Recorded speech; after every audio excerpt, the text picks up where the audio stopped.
புஷ்வானம் பார்த்தீர்களா? அதுதான் பெண்கள். சங்கு சக்கரம் பார்த்தீர்களா? அதுதான் ஆண்கள். புஷ்வானம் இருந்த இடத்துல இருந்து புஷ் என்று மேலே போகும். இதெல்லாம் கண்டுபிடி. கோயம்புத்தூர்ல இருந்து கிளம்பி வந்திருக்க. சங்கு சக்கரம் சுத்தி சுத்தி வரும். அதானே நாங்களும் சொல்றோம்.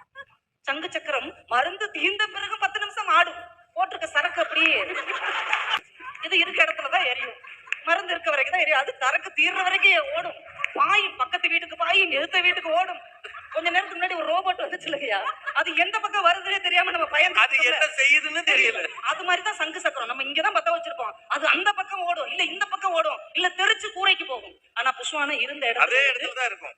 அது வாட்டுக்கு முடிஞ்ச பிறகு அமைதியாயிடும். அப்புறமே சாக்கடையில விழும். கடைசி சங்கு சக்கரம் வந்து சுத்தி சுத்தி பாத்திருக்கீங்களா? சுத்தி சுத்தி சுத்தி மருந்து தீர்ந்ததுக்கு அப்புறம் 10 நிமிஷம் ஆடி கரெக்டா சாக்கடைக்குள்ள தான் விழும். புஷ்வானம் அது பாட்டுக்கு அது ஒண்ணுமே செய்யாது, வச்ச இடத்துலயே நிக்கும்.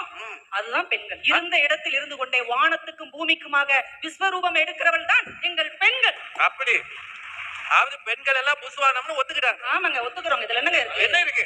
இந்த மாதிரி மட்டவாப்பையும் பட்டாசையும் சங்கு சக்கரத்தையும் கெட்டிக்கிட்டோம்னா நாங்க புஷ்வானமாகத்தான் வாழ வேண்டும்.